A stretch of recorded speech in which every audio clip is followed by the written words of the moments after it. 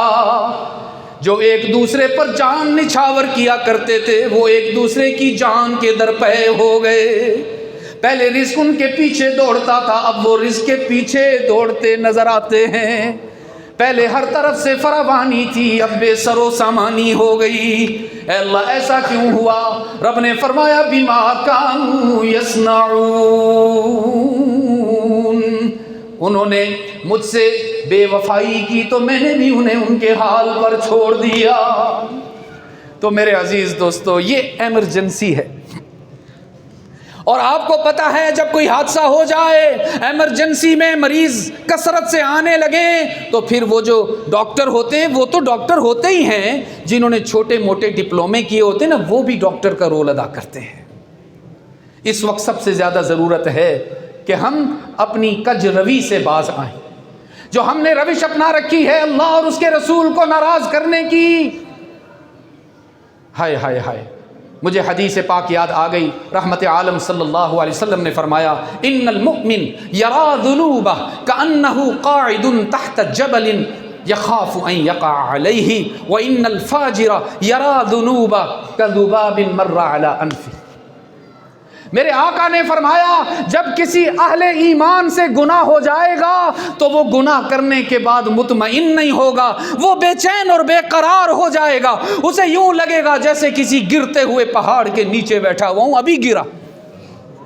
لیکن جو گناہگار ہوگا، جس کا دل زنگ آلود ہوگا، وہ گناہ کو گناہ سمجھے گا ہی نہیں، وہ گناہ کرنے کے بعد ایسے مطمئن ہوگا جیسے ناک پر بیٹھی ہوئی مکھی اڑا تھی۔ ضرورت اس بات کی ہے عزیز دوستو کہ ہم اپنی اداؤں کو تبدیل کریں، ہم اپنی وفاؤں کا رخ رحمت عالم صلی اللہ علیہ وسلم کی طرف کریں۔ ہم زندگی اس طرح نہ گزاریں جیسے ہمارے جذبات، جیسے ہمارا نفس کہتا ہے، ہم رحمت عالم صلی اللہ علیہ وسلم کی اتباع کامل کر کے دکھائیں۔ میں بھی اس کی نیت کرتا ہوں، آپ سب بھی اس کی نیت کریں، اللہ ہم سب کی حاضری قبول فرما لے۔ بہت زیادہ دعا گو رہتا ہوں اپنے بھائی سعید انجم توحیدی صاحب کے لیے، بھائی آغا عبد القدیر صاحب کے لیے، بھائی توقیر صاحب کے لیے، اور جتنے بھی احباب یہاں پر مجھ سے محبت کرتے ہیں۔ فہد میرا بیٹا یہاں بیٹھا ہوا ہے، اللہ اس کو بھی سلامت رکھے۔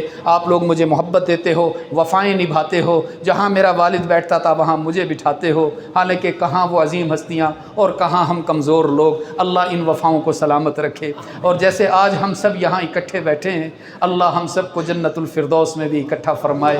آج آپ سب کے چہرے بار بار دیکھ رہا ہوں، نام تو نہیں یاد رکھ سکتا، نام تو آپ سب کا معلوم نہیں ہے، بار بار آپ کے چہرے دیکھیں کہ انشاءاللہ نومبر کے آخر میں حرمین کی حاضری ہے، تو وہاں اللہ کے حضور آپ سب کے چہرے یاد کر کے آپ کے لیے دعائیں ضرور کروں گا انشاءاللہ العزیز۔ اللہ آپ سب کو ایمان کی، صحت کی، عافیت اور سلامتی نصیب فرمائے۔ بسم اللہ الرحمن الرحیم، الحمد للہ رب العالمین والعاقبۃ للمتقین والصلاة والسلام علی سید الانبیاء والمرسلین وعلی آلہ واصحابہ واہل بیتہ وامتہ اجمعین۔ ربنا ظلمنا انفسنا وان لم تغفر لنا وترحمنا لنکونن من الخاسرین۔ اللہم اعنا علی ذکرک وشکرک وحسن عبادتک۔ اے اللہ ہم کمزور ہیں اور ہمیں اپنی کمزوری کا اعتراف ہے، ہم گناہ گار ہیں، ہمیں اپنے گناہوں کا اقرار ہے۔ اے اللہ ہم تجھے نیک بن کے نہیں دکھا رہے، ہم تجھے بڑے بن کے نہیں دکھا رہے، ہم تو تسلیم کر رہے ہیں کہ ہم جیسا گناہ گار دنیا میں کوئی نہ ہوگا، ہم جیسے خطا کار دنیا میں کوئی نہ ہوگا۔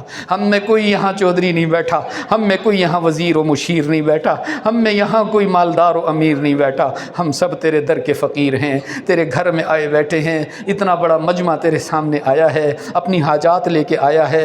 اے اللہ تیرے محبوب کی محبت میں یہ آئے بیٹھے ہیں، میں ان کے ایمان کا بھی گواہ ہوں، ان کے اخلاص کا بھی گواہ ہوں۔ میرے بولنے میں ریا ہو سکتا ہے، ان کے سننے میں ریا نہیں ہے، میری تقریر میں اے اللہ ریا ہو سکتا ہے، ان کی سماعت میں ریا نہیں ہے۔ میں ایمان کا گواہ ہوں ان کے کہ انہوں نے تیری توحید کے نعرے بلند کیے ہیں، تیرے محبوب پر بے قرار ہو کر درود پڑھا ہے۔ اے اللہ ہماری آج کی اس محفل کو قبول فرما لے، اللہ ہماری آج کی اس حاضری کو قبول فرما لے۔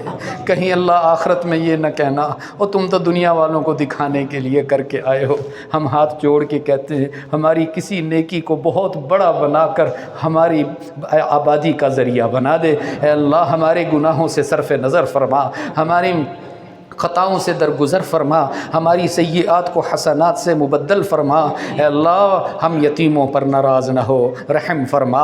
اے اللہ جیسے دنیا والے یتیموں کو مارتے نہیں ہیں، کوئی مارنے لگے تو محلے والے بچانے آ جاتے، یار اس کو کچھ نہ کہو، اس کا باپ کوئی اس کی تربیت ہی نہیں ہوئی، اور یہ تو ایسے ہی جوان ہو گیا، غلطیاں کر رہا ہے، معاف کرتے رہو۔ اللہ تو بھی اس بات کا گواہ ہے، ہم میں سے کسی نے محمد مصطفیٰ کا زمانہ نہیں پایا، ہم میں سے کسی نے ان کا دیدار نہیں کیا، ہم میں سے کسی نے ان کی خوشبو کو محسوس نہیں کیا۔ تیری حکمت ہے، ہم اس پر راضی ہیں یا اللہ، لیکن اگر تو ہمیں اس دور میں پیدا کرتا تو شاید ہم بھی خالد ابن ولید کی طرح آئے، اللہ شجاعت دکھاتے ہیں۔ تیری حکمت ہے یا اللہ، ہم اس پر راضی ہیں، لیکن اپنا دکھڑا تو تجھے رو سکتے ہیں نا یا اللہ۔ ہم میں سے کسی نے اپنے آقا کو نہیں دیکھا، جیسے ہم تجھ پر ایمان بالغیب لائے ہیں، ہم تیرے نبی پر بھی ایمان بالغیب لائے ہیں۔ اے اللہ اب ہم عرض کرتے ہیں ہم اس یتیم بچے کی طرح ہیں جس کے پیدا ہونے سے پہلے ہی باپ دنیا چھوڑ کے چلا گیا ہو۔ ہم پہ ناراض نہ ہو یا اللہ، ہم پہ غضبناک نہ ہو یا اللہ، ہمیں سزا نہ دے یا اللہ، ہمیں معاف فرما دے، ہمیں معاف فرما دے، ہمارے ساتھ رعایت کا معاملہ فرما دے، ہمارے ساتھ نرمی کا معاملہ فرما دے۔ ہم اپنے آپ کو تیرے حوالے کرتے ہیں اللہ، جیسے تو چاہتا ہے ہمیں ویسے بنا دے اللہ، جیسے تو چاہتا ہے ہمیں ویسے بنا دے، جیسے تیرے نبی کی تعلیمات ہیں ہمیں اس کے مطابق چلا دے اللہ۔ اے اللہ ہم سب کے لیے جنت کا راستہ آسان فرما دے، ہم سب کے لیے جہنم کا راستہ مشکل فرما دے۔ اے اللہ ہم سب کو جنت الفردوس عطا فرمانا، ہمیں عام جنت نہیں چاہیے اللہ، عام جنت تو دے دینا حضرت نوح کے ماننے والوں کو، ان کے مقتدیوں کو عام جنت دے دینا یا اللہ، تو حضرت موسیٰ کے حواریوں کو۔ اے اللہ ہمیں تو وہ جنت چاہیے جس میں محمد صلی اللہ علیہ وسلم ہوں گے، جس میں ابو بکر ہوں گے، جس میں عمر و عثمان و علی ہوں گے، طلحہ و زبیر ہوں گے، حسن و حسین ہوں گے، معاویہ بن ابی سفیان ہوں گے۔ اللہ ہمیں وہ جنت چاہیے، ہم اپنے نبی کے دسترخوان پر اکٹھے ہونا چاہتے ہیں۔ اے اللہ ہم ان کا ہاتھ اپنے سر پر رکھوانا چاہتے ہیں، اور اے اللہ ہم شہداء کی زیارت کرنا چاہتے ہیں، ہم امہات المؤمنین سے شفقت حاصل کرنا چاہتے ہیں۔ اے اللہ ہمیں یہ سعادت عطا فرما، جنت الفردوس عطا فرما، اور اس کے لیے جو شرائط ہیں وہ اس میں دخول کے لیے وہ بھی ہمیں آسان فرما، ہمارے لیے آسان فرما۔ اے اللہ کریم جتنے بیمار ہیں سب کو شفاء کاملہ عطا فرما، جتنے اس دنیا سے ایمان کی حالت میں چلے گئے، بالخصوص ہمارے والدین، ہمارے اساتذہ کرام، ہمارے عزیز و اقارب، ہمارے رشتہ دار، پڑوسی، بھائی بہنیں، بچے بچیاں، اے اللہ ان سب کی مغفرت فرما، ان سب کی مغفرت فرما۔ اے اللہ جو ہمارے اکابر علماء، ہماری اہل اللہ موجود ہیں، ان کی عمروں میں برکت عطا فرما۔ اے اللہ پوری امت کو آپس کی وحدت نصیب فرما، انتشار سے بچا، افتراق سے بچا، اتحاد عطا فرما، ہمیں آپس میں دین کی نسبت سے اور زیادہ مضبوط فرما۔ اے اللہ سارے عالم میں امت مسلمہ کو عظمت رفتہ نصیب فرما۔ اے اللہ کریم آج ہم نے ارادہ کیا ہے اپنے گناہوں سے توبہ کرنے کا، باز آنے کا، نیکیوں کو اختیار کرنے کا، اس ارادے کو قبول فرما، اور اس ارادے کی برکت سے اے اللہ فلسطین کے مظلوم مسلمانوں کی بگڑی بنا دے اللہ۔ اے اللہ ہم کتنے بد نصیب ہو گئے اللہ، ہم کتنے دیکھ تو صحیح نہ یا اللہ، ہمارے بچے بچیوں کو ریزہ ریزہ کیا جاتا ہے اور ہم پھر بھی رات کو سو جاتے ہیں، نہ ہماری نیندیں اڑی ہیں، نہ ہم نے تہجد میں نوافل پڑھ کے تیرے سامنے رو رو کے منتیں کی ہیں۔ اللہ ہم تو کچھ بھی نہ کر سکے، بس تو اپنی قدرت کا اظہار فرما۔ اللہ فلسطین اور کشمیر کے مسلمانوں کی مدد فرما، اللہ طاغوت کا منہ کالا فرما، اسلام کا بول بالا فرما۔ اللہ ہم مانتے ہیں ان سے بھی غلطیاں ہوئی ہوں گی، وہ فلسطین والے کون سے فرشتے تھے، لیکن یا اللہ معصوم بچوں کے کٹے پھٹے جسم دیکھنا آسان نہیں ہوتا۔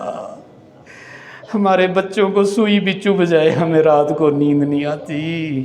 اللہ کسی کی ٹانگ ٹوٹی ہوئی، کسی کے ہاتھ ٹوٹے ہوئے، کسی کی آنکھیں پھوٹی ہوئی، اللہ بڑا دل گردہ ہے ماں باپ کا جو برداشت کرتے ہوں گے۔